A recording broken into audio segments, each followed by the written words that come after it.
Welcome back to part 2 of our discussion with Muhammad Sahimi on the fast approaching Iranian presidential elections. Muhammad is a professor at the University of Southern California in Los Angeles and an analyst of Iran's political developments and their relations with the rest of the Middle East. He's also the co-founder and the editor of the new website, Iran News and Middle East Reports. Muhammad, I thank you so much for joining us. Thank you for having me in your program. So, Muhammad, you wrote an article titled Iran's Deep State Could Unseat Rouhani with a Khamenei-backed hardliner in the upcoming elections. I understand that you wrote that article to draw attention, obviously, to the complex deep state that's involved on the Iranian side. We are somewhat familiar with it on the U.S. side, but we don't really understand it on the Iranian side. Give us a sense of what you mean by the deep state, particularly with the Revolutionary Guard, with the theocratic council that is also responsible for governing Iran, as well as the presidency. Well, the deep state that I'm referring to is a network of security, military, intelligence agents and their hardline allies among the clerics. And they are also supported by various factions or part of political factions in the society.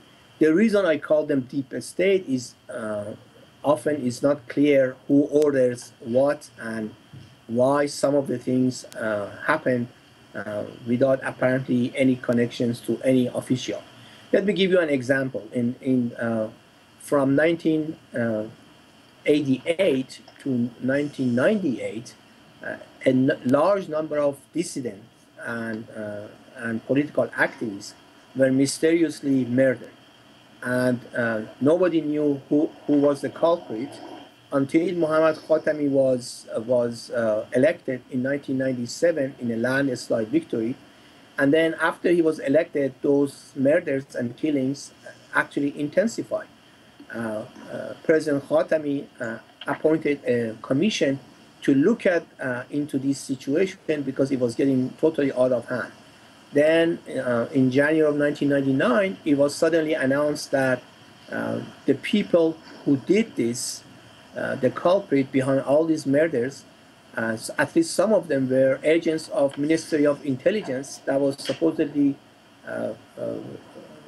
controlled by the government. When they were arrested, they said that they had received religious fatwa from some clerics to commit those murders because those clerics had deemed those dissidents as not loyal to the Islamic regime in Iran and to the fundamentals of Islamic teaching. But it never became clear who actually gave the fatwa. There were a lot of speculations, there were a lot of rumors, but when some journalists tried to dig in more deeply and find out who had done this, they were stopped. And in fact, many of those journalists were thrown in jail. So this is, for example, one example of how this secret network of agents among military intelligence and security work. There are other aspects. For example, we hear all sorts of speeches around the country that are against nuclear deals. A lot of clerics speak against various issues that are not, for example, considered as urgent or anything of that sort, but they are mainly intended to stir up the public against the government. And behind all of these is believed to be this network of agents and their commanders and their supporters. In Iran, we also have a large number of corporations that are owned by mid-level officers of IRGC, and these corporations have played a very important role in Iran economy. Often we have a situation in which there are companies that are truly owned by the private sectors, but they cannot really compete with these IRGC-linked companies simply because of the power that these companies have and enjoyed by their backers. So this is the way they operate in Iran. They affect the economy, they affect the politics, they affect the national debate, and at times they also affect foreign policy. For example, there was a lot of opposition expressed by many of the commanders of IRGC against nuclear negotiations. Some appear to support it, but a large number of them appear to oppose it. And those who expressed support were attacked by those who were not supportive of the negotiations. So basically, what we have is sort of a shadow government that is behind the scene and operates from behind the scene. Many years ago, a reformist strategist, Dr. Saeed Hajjarian, who was assassinated in 2000 but survived the assassination and is semi-paralyzed, said that the best job that a president in Iran can do is lift the curtain so that people can see what is happening behind the curtain, or at least partially lift the curtain. Because he knew, he was an intelligence agent himself in the 1980s, he knew that there was lots of things happening behind the scenes that people didn't know about it, and there were many people behind the scenes that were pulling the strings. So he said the best a president can do is lift this curtain of secrecy so that people can see some of the things that are happening behind the scenes. So this is what I'm referring to as a deep state. And of course, we know that is not unique to Iran. I believe even in this country, in the United States, we have a deep state, and people have been talking about it, at least over the past few months since President Trump came to power, and all sorts of things that have been said about his link with Russia and so on and so forth. So that's basically what I'm talking about when I talk about deep state in Iran. And Professor, you recently said in an interview you did with Scott Horton that the current president, Hassan Rouhani, has stopped awarding major infrastructure contracts to those linked to the military and the state apparatus. What are the economic interests that oppose the current president, Hassan Rouhani, and what are their various reasons for opposing his re-election? Well, in Iran, the IRGC, the Islamic Revolutionary Guard Corps, has an engineering arm called Khatamul Anbiya. Khatamul Anbiya was the arm of IRGC during Iran-Iraq war that would build temporary roads and bridges and so on, other things for Iran military in its fight with Iraq. When the war ended, the IRGC commanders asked then President Hashemi Rafsanjani and Supreme Leader Ayatollah Khamenei to allow Khatamul Anbiya, the engineering arm of IRGC, to enter economic activity. They both allowed it, which was in fact a big mistake. And by entering economic arena in Iran, they started gathering strength. When Mahmoud Ahmadinejad was elected president in 2005, it was just when Iran's nuclear dossier was sent to United Nations Security Council, and sanctions started to be imposed on Iran. In response to that, Ahmadinejad, who himself was linked to IRGC, started granting large projects, development projects, to Khatamul Anbiya, the engineering arms of IRGC, worth tens of billions of dollars. The Ahmadinejad administration granted IRGC projects in building roads, building oil pipelines, developing a giant gas field in the Persian Gulf, and so on. So they benefited from his presidency, and they gathered a lot of economic strength. At the same time, we all know that those forces that are allied with IRGC and basically operate secretly, which I call the deep state, also control a lot of jetties and ports that are not under the control of the government of President Rouhani.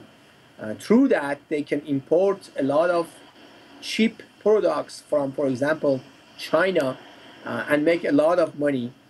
And that has basically destroyed a lot of local industry in Iran because they cannot compete with the low prices that these guys import from China. When President Rouhani came to power, he tried to put a stop to this because he said that this has damaged the true private sector in Iran, and also by examining the performance of the engineering arm of IRGC and the companies that are connected to it, he denied some of the projects that had been promised to them, and that created a lot of unhappiness among IRGC commanders and its engineering arms. So that is one aspect that they are not happy about. They are not getting the type of projects, the type of work that they were getting during Ahmadinejad presidency. The other aspect of it is that a lot of people in the parliament and also in the government started talking about taxing Khatamul Anbiya. Well, if Khatamul Anbiya, the engineering arms of IRGC, is participating in large economic projects and has a lot of income, the argument went that they also should pay taxes. And of course, that depends directly to the supreme leader, who is commander-in-chief of the armed forces.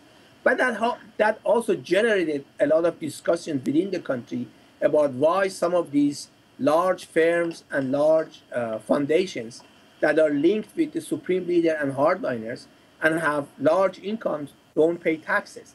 So that also generated a lot of unhappiness among the rank and file of hardliners, the IRGC commanders, and so on.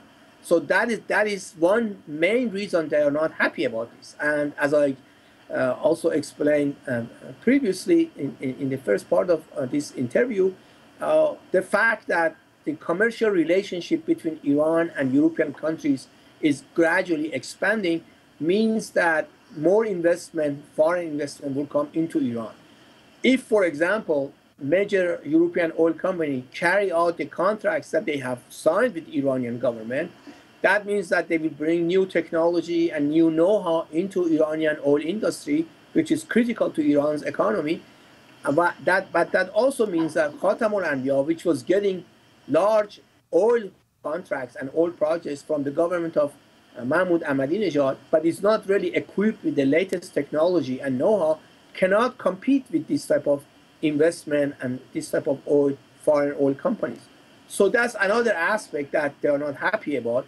So we have this complex situation that one side doesn't want really Iran to expand its relation with outside world, and one side does want that, and of course that has created a lot of friction between the two factions. Professor Salimi, if you remember the last presidential election, the Green Movement in Iran was very dynamic.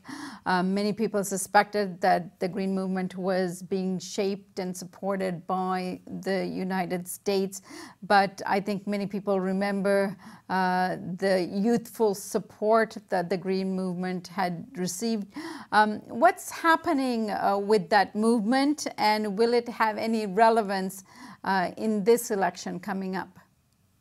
Well, in my view and the view of people like me, the Green Movement is alive and well, except that it is a little under the surface. When we had elections, presidential election back in 2013, the leaders of Green Movement, although they were under house arrest, asked people to take part in voting, and by and large, Iranian people did that. Although the leaders of Green Movement are still under house arrest, many believe that they support the current president, Hassan Rouhani, because under the current condition, that's probably the best that we can have. And therefore, my guess is that if the election, as it appears to become highly polarized, in which one side, reformists and moderates, support President Rouhani, and the other side, the hardliners, ultra-conservatives, and the deep state, supports the other candidate, who appear to be Ibrahim Raisi, then the election will be highly polarized. And if that happens, then people usually show up in large numbers to vote. And of course, Green movement is part of this national movement to prevent a hardliner to get elected and become Iranian president. So Green movement, in my view, is alive and well. It is there. It always looks for an opportunity to show up again. And let me also add this explanation, because you mentioned this. In my view, Green movement was a homegrown movement and is still a homegrown movement. Now, whether the United States or Israel or European countries try to exploit it in order to incite people against the Iranian government or Iranian establishment is a separate question. But the movement itself was homegrown. It was a genuine movement. It was led by former Prime Minister Mir Hossein Mousavi and former Speaker of the Parliament Mehdi Karoubi and Mousavi's wife, Dr. Zahra Rahnavard. And everything about it was Iranian and nationalist. But the question of whether, for example, CIA wanted to exploit it or whether Western government wanted to exploit it and things of that sort, these are separate questions. It doesn't have any effect, in my view, on the legitimacy of Green movement as a homegrown and as an indigenous democratic movement within Iran. Professor Muhammad Sahimi, I thank you so much for joining us and giving us and sharing with us your deep knowledge of Iran. Thank you so much. Thank you for having me on your program. And thank you for joining us here on the Real News Network.